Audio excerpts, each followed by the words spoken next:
Go. Hi, everybody. It is Monday, August 15th. It's 7:10 p.m. and this is an 11th Ward community zoning change meeting. I'm Alderman Lee from the 11th Ward, and I appreciate everybody being on here this evening. We are here to talk about a zoning change request for the property at 3301 to 3305 South Wallace. Changing the property from its existing zoning of RS3 to B1-2.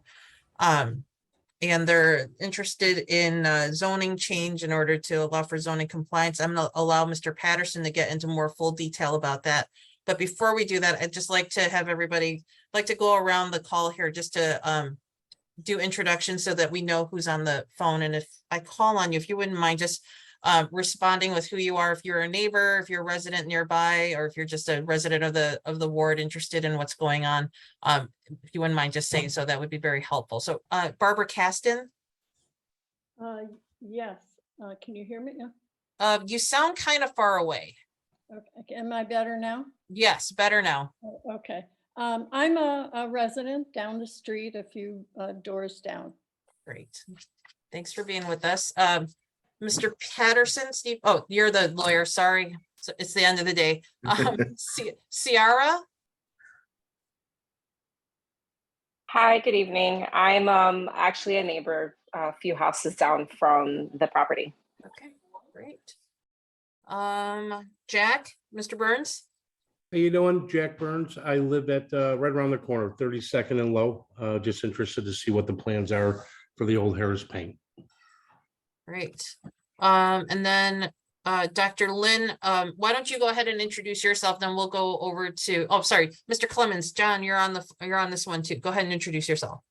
How you doing? John Clemens, and just interested ward resident. Awesome. Thanks, John. Sorry, I didn't mean to almost miss you there. Dr. Lynn, why don't you go ahead and introduce yourself?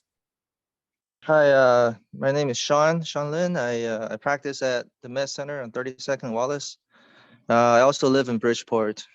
I've been in the Med Center for almost 5 years. Great, thank you.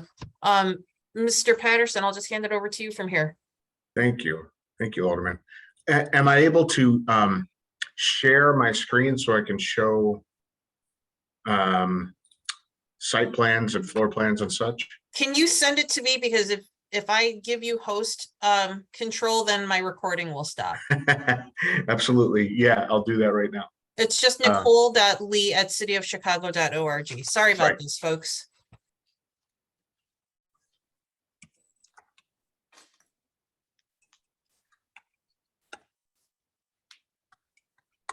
nicole.lee@cityofchicago.org. Yeah, no H in Nicole, just NICOLE. Got it. Okay. Right. So that's on its way. You start talking, I'll bring it up as soon as I receive it. Perfect. Thank you, Alderman. As Dr. Lynn mentioned just a few seconds ago, he's been operating his dental practice at 3201 South Wallace for several years now. And throughout the course of this year, we've been working on Dr. Lynn's purchase and rezoning of 3301 and 3305 South Wallace. I'm sure you all know that is an older hardware store that's been there for many decades. It's a family that's been in Bridgeport for a long time, and they put the property on the market late last year or very early this year, and Dr. Lynn decided he wanted to buy that property and convert the first floor, upgrade it, remodel it, rehabilitate it, but convert the first floor into a dental practice. At the same time, he wants to acquire 3305 South Wallace, which is the vacant lot right next door to the hardware building, and add that as part of the operations of the building. He's going to build a one-story addition to the existing three-story hardware building, and he and his wife are both going to operate their practices out of that building. One half will be for the dentist practice, and the other half will be psychologist practice. The top floors, the first, the second, and the third floors continue to be available for rent as residential units. These lots are typical, Chicago lots. They're 25 feet wide by 125 feet deep. The combined site area is 6,250 square feet.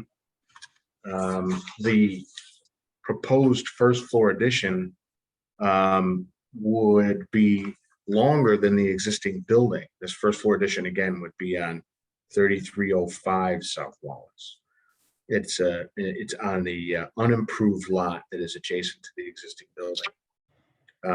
That would house the dental practice, and then space would be built out in the existing hardware store for the psychology practice.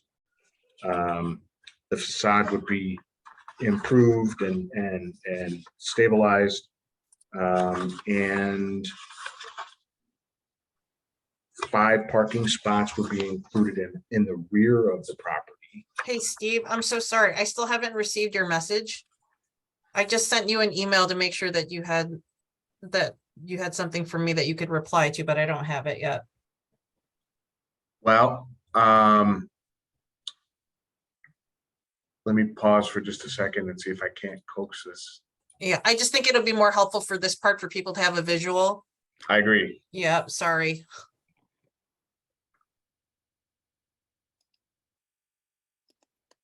The good news is that there's not another meeting scheduled on top of this one, so We can wait for a few minutes, we maybe. can wait just a couple minutes, yeah. Oh, there it is. I just got it. Good. Crisis averted. Please continue. So the existing building again would include the psychology practice. There would be a waiting area, a reception area, an office, 2 therapy rooms, conference room, and storage facility, or an internal storage closet, I should say. Then again, the proposal is to construct a 1-story addition to this existing building that would house the dentistry practice, and that would include, up to 4 or 5 operatory rooms for cleanings and tooth repair, cavities, the basic kind of standard dentistry. And as I mentioned a few minutes ago, the plan is to include 5 parking spots in the rear of the property. So that slide right there gives you some perspective. It shows you both the existing hardware store and the vacant lot to the south, as well as kind of a rendering of what it might look like once we add the addition on. I think the next slide shows you the perspective from 33rd Street looking south. So that would be the north side of the building, the existing building. And then looking south, you see how the proposed addition would be slightly longer than the existing structure. The next slide just lays out for you how the buildings would kind of fit onto the property together, as well as show you where the parking spaces would go. And then I think the 2 slides after that, or the 1 slide after that, really is just a floor plan. This is all a very simple proposal. And I think the good thing is we're taking an existing business in Bridgeport and moving it into an older building, and the result is you're saving the building and causing it to be rehabilitated.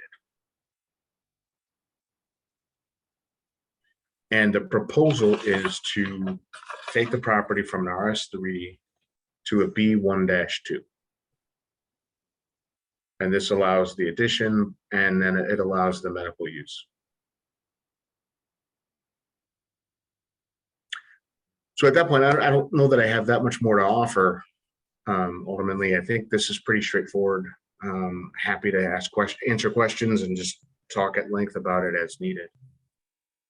Sure. So I'm happy to open the floor to questions. I think someone just joined us. I apologize if you were waiting for a minute. I was presenting, so I couldn't see who was waiting. Are there questions from any of the participants that are on the call?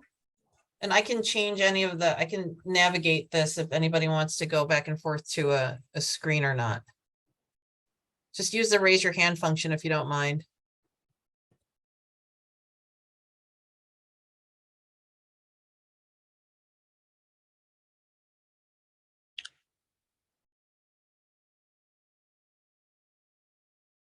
Ciara, go ahead.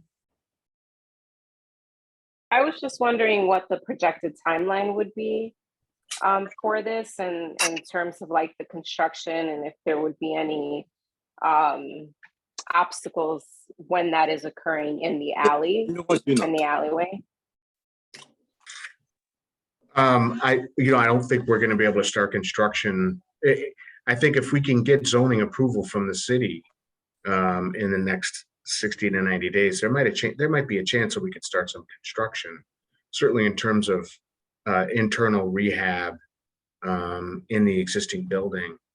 We're not planning on doing any construction at the very rear of the property.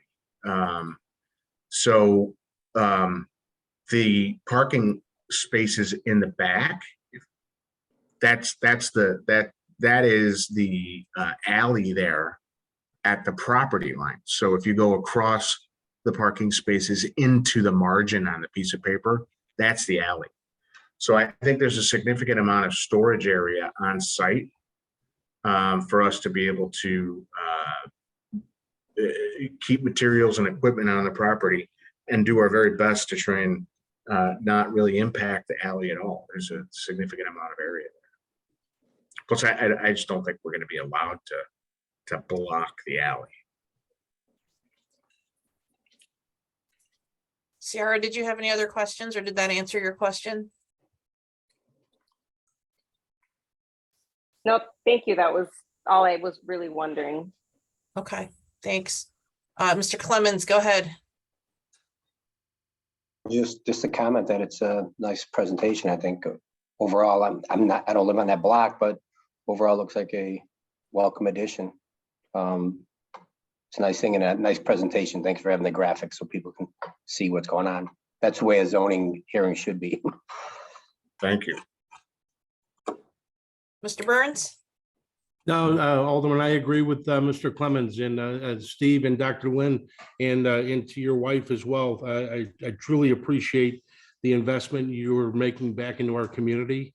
If I had any critique at all, it would be maybe a slight more beautification of the addition. But I love the fact that you're building one story to the south, and you're preserving a building that has a lot of sentimental and character to the neighborhood.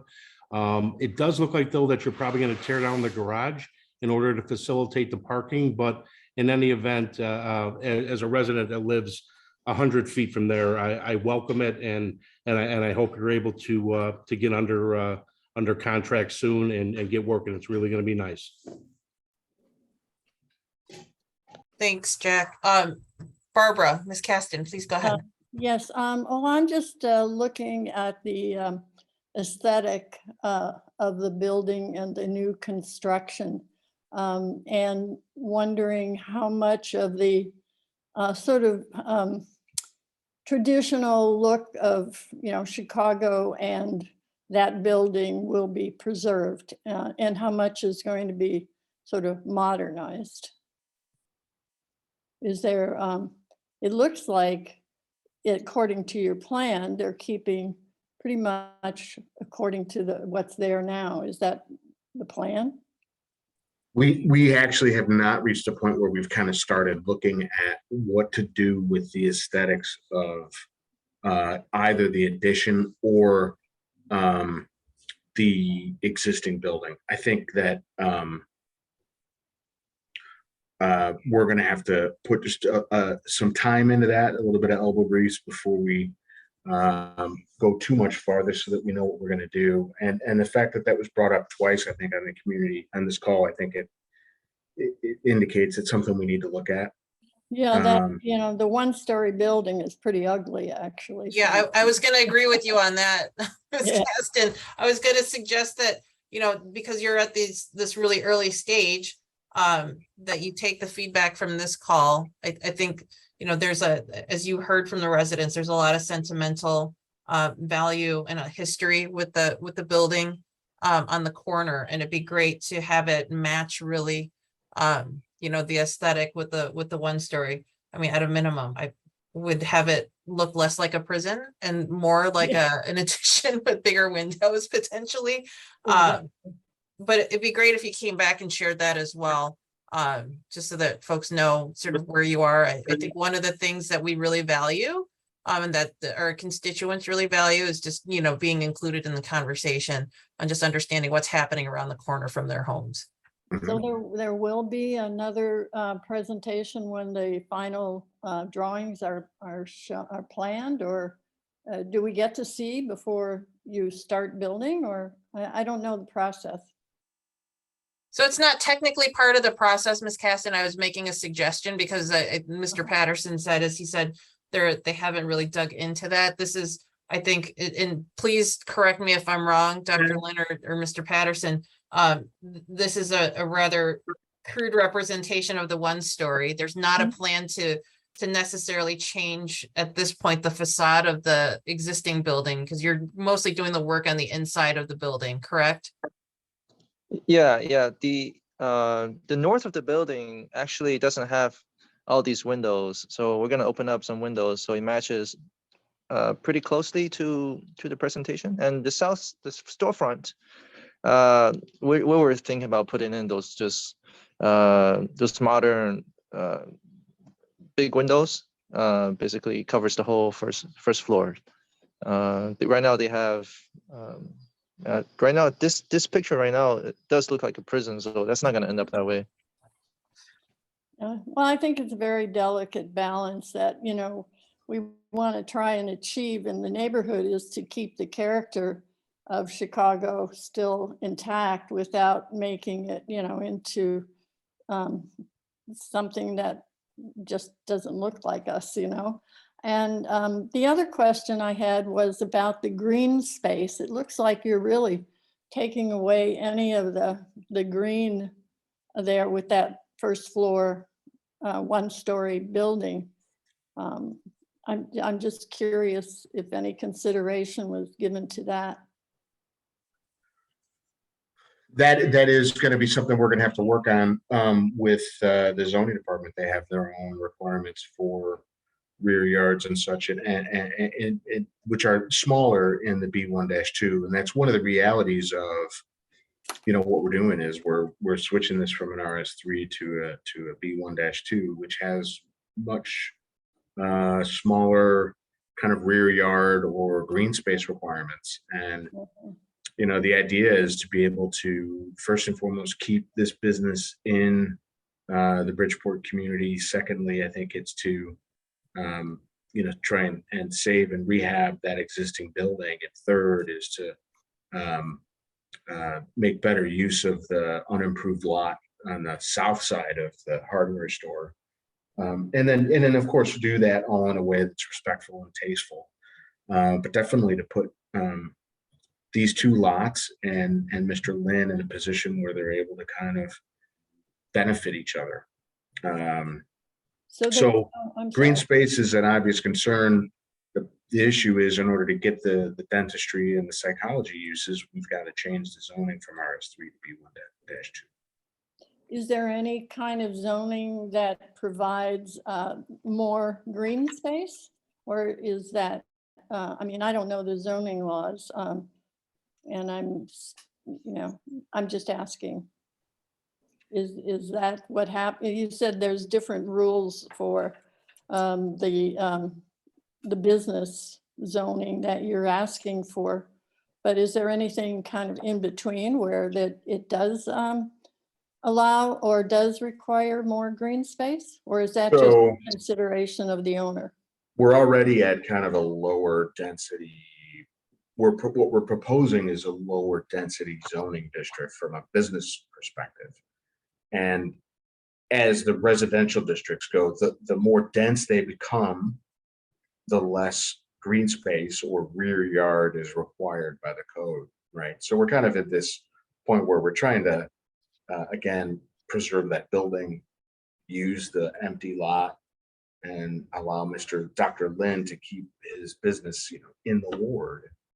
And one of the ways we could do that is take this building that everybody's known for so many decades and convert it into, a dentistry building rather than a hardware store. And by changing the zoning, we end up being able to do that. RS3, the existing zoning district, is already a little dense. The zoning districts between RS3 and B1-2 are much more dense and have much greatly reduced green space requirements. Well, I'm glad it's not a disco, that's for sure. There you go. Yeah, We won't be applying for a tavern license. okay, that was one of my concerns.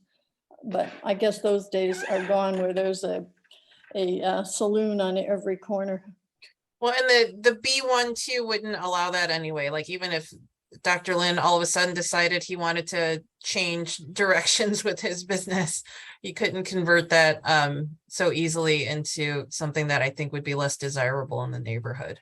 Oh, that's interesting to know. So Steve, I mean, like you tell me if I'm wrong about, we're not looking at like a C1 or anything like that, or anything bigger that would allow for a liquor license as of right anyway. No, that's not the plan. That's Yeah. not how Dr. Lin makes his money. He makes his money off of being a dentist. And I think this is a great use for the heart of one of Chicago's oldest and best neighborhoods. It's just a matter of what he can do if he decides to sell too. Then it would have to go through another zoning change to make it into a restaurant or into any kind of a, That's correct. okay. Yeah, and Right. the zoning change that's being requested, you're going to be submitting these site plans along with it, right? That's correct. So, and correct me if I'm wrong, because I'm still learning this as well, but so this is me sort of like learning on the job here. Because you're submitting site plans with this, any variation from the site plans would still require a review from the zoning board. Yeah, I think If you were going to, if someone else was going to buy it, let's just say down the road, Dr. Lin and his wife decide they're ready to move to Hawaii, and they want to sell the property, and the new owners want to do anything besides operate a therapy office and a dental office, would have to come back and would have to come back to the city. Well, no, I don't think that's the case because we're not asking for any special uses. We're just asking for the zoning change. Okay, so this is So- not a type 1. So I'm trying to make a distinction between your last statement and so it is a type 1, but I don't believe a type 1 relates specifically to the use. I think a type 1 relates to the design of the building. Correct. Okay, sorry. And that was my mistake. You're right. So they couldn't add to the building without coming back and asking for some other review, without getting permission essentially. But the uses under a B1-2 would still be in as of right, basically. Yes. And in the case of the uses that are a little bit more deleterious, right, like liquor uses, public places of amusement, those licenses have their own approval period, Right. processes with their own public hearing and public notification requirements that are entirely separate from the zoning. So even if the B1-2 allowed liquor and it doesn't, the community would still be notified that there was an application for liquor. But in this case, we're not doing that. And the Right. B1-2, I don't think a B1-2 allows it. Thanks for the crash course in zoning. Mr. Yeah, Patterson. I have no plans. I have 3 daughters, young, 5-year-old, 3-year-old, There and you go. 10 months old. So I gotta be working for a while. All right. Plus the practice is gonna be worth almost as much as the building. So if I were to ever sell, it's gonna be to another dentist. Yeah. It makes no sense selling just the building and just shut my practice down. Yeah. One of the things people don't know is that the build out of a dentistry practice is really expensive. It's very specialized, and that's at least partly because of all the hydraulic lines, water lines, and electrical lines that have to be run through each one of the rooms where the chairs are located. So there's all kinds of really intense build out and expensive build out that are required for dentistry. And it, you know, it has an impact on the future use of the property and who might want to buy it later on. Of course. Great. Well, thank you for all that explanation. It's good to hear and to know more about the whole process. Yeah, and if we could make a request, just because I think everybody would be interested in what, you know, your final designs look like. And just for clarity, that's not something the community would have any further like influence on if this zoning change gets approved. That would be more of a courtesy on Dr. Lynn's part, just to keep the community apprised of, you know, what the design's going to look like. And, you know, would love to be able to know when construction is starting so that the neighbors know what's going on as well. But yeah, Ciara, did you have another question? Because I still see your hand raised. Oh, no, I don't. Sorry Okay. about that. No, that's no problem. I just want to make sure everybody who has questions can ask them. I'm just going to check the chat real quick here. Okay, nothing. Okay, if there are no further questions, we'll go ahead and end this meeting. Okay, thank you. Thank you, everybody. thank you, Alderman. Bye-bye. Have a good evening. And too. good luck. Thanks. Thank you.